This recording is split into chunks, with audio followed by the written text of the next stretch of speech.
21শে জুলাইয়ের মঞ্চের শেষ মুহূর্তে প্রস্তুতির কাজ চলছে আর তারই মাঝে কড়া পুলিশি নজরদারি। কলকাতা পুলিশের যে ছবি আমরা দেখছি, রীতিমতো 6টা সিসিটিভি ক্যামেরা মঞ্চের পাশেই একটা লাইট পোস্টে লাগানো রয়েছে এবং তারই পাশাপাশি রাস্তায় আশেপাশে যে সমস্ত রাস্তা রয়েছে, সেন্ট্রাল এভিনিউ এবং সামনেই যে জওহরলাল নেহেরু রোড, সেখানেও কিন্তু সিসিটিভি সার্ভিলেন্স থাকছে।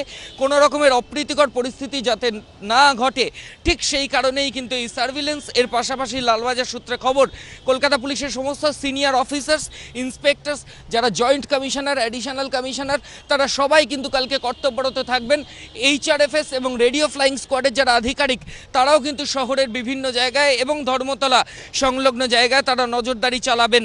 এখনও পর্যন্ত কলকাতা ট্রাফিক পুলিশ সূত্র মারফত যেটা জানা যাচ্ছে যে মোট 5টা রাস্তা দিয়ে তৃণমূলের কর্মী সমর্থকরা কিন্তু ধর্মতলার এই সভা মঞ্চের দিকে আসতে পারেন।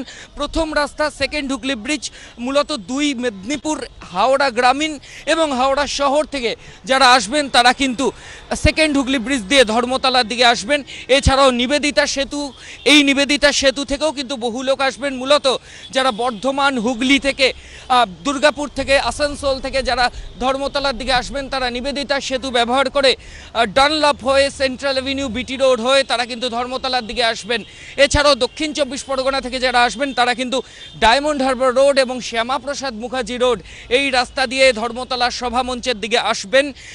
শিয়ালদা এবং হাওড়া স্টেশন থেকে যারা মিছিল করে সভা মঞ্চের দিকে আসবেন, ট্রাফিক পুলিশের সূত্র মারফত এখনও যেটা আমরা জানতে পাচ্ছি যে যারা শিয়ালদা স্টেশন থেকে আসবেন তারা SN ব্যানার্জি রোড ব্যবহার করে ধর্মতলা, ডোরিনা ক্রসিং এবং এই সভা মঞ্চের কাছে আসবেন এবং যারা হাওড়া স্টেশন থেকে আসবেন তারা কিন্তু সরাসরি স্ট্যান্ড রোড দিয়ে এই ধর্মতলায় দিকে আসবেন মিছিল করে।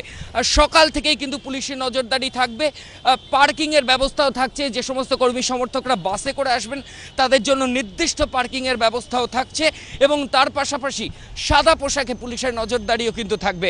ক্যামেরায় সন্দীপন গুপ্তর সঙ্গে ময়ূখ ঠাকুর চক্রবর্তী, ABP আনন্দ, কলকাতা।